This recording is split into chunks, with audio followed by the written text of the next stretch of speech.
Alors comme ça, tu te l'as joué Sherlock Holmes? Résoudre des affaires, des énigmes? Savoir ce que les gens dans le train ont fait 1 heure avant d'entrer, sans forcément avoir besoin de leur parler, je sais pas si tu as frappé à la bonne porte. Mais ce que je peux te dire, c'est que dans cette vidéo, on va essayer d'éclaircir le vrai du faux de la fiction de Doyle. Examiner un peu plus la méthodologie de Holmes. On va aborder tout cela. Mais n'oublie pas que dans les prochaines minutes qui vont suivre, ce n'est pas la solution ultime. C'est une porte d'entrée. Allez, c'est parti.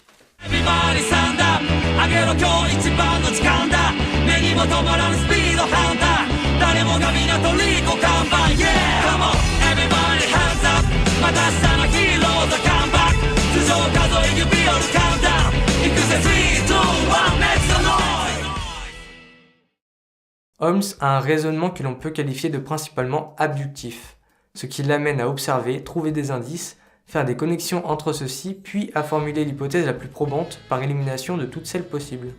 Ah ouais, on les a déjà perdues là. Ces hypothèses ne sont jamais réellement implacables. Le risque zéro n'existe pas dans cette façon de faire. Les aventures de Sherlock Holmes sont fictionnées, ce qui laisse transparaître une infaillibilité à ces méthodes, mais ce n'est pas le cas et c'est important de le rappeler.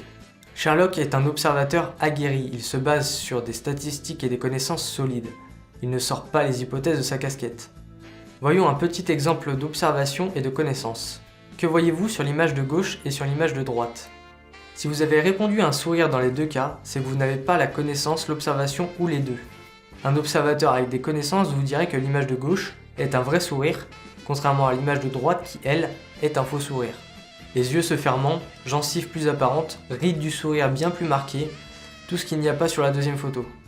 Maintenant, voici un autre exemple d'observation et de connaissance, mais avec cette fois-ci des statistiques.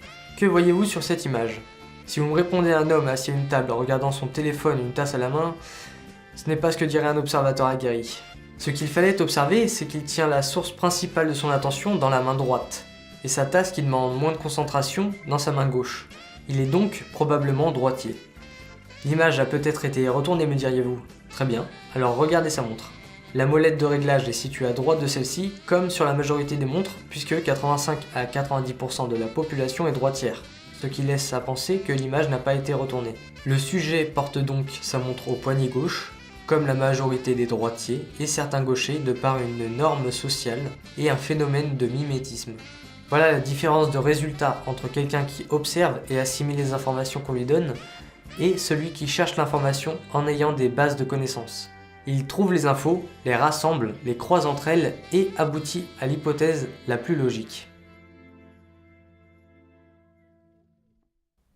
Alors armez-vous de statistiques, de connaissances, mais surtout de patience. Car exercer son œil à chercher l'information, ça demande du temps et de l'entraînement. Donc testez-vous sur vos proches des connaissances à qui vous pourriez soumettre vos idées, vos hypothèses, les confronter à la dure réalité parce que oui, vous allez avoir tort. Mais plus vous aurez tort, plus vous aurez de chances d'avoir raison.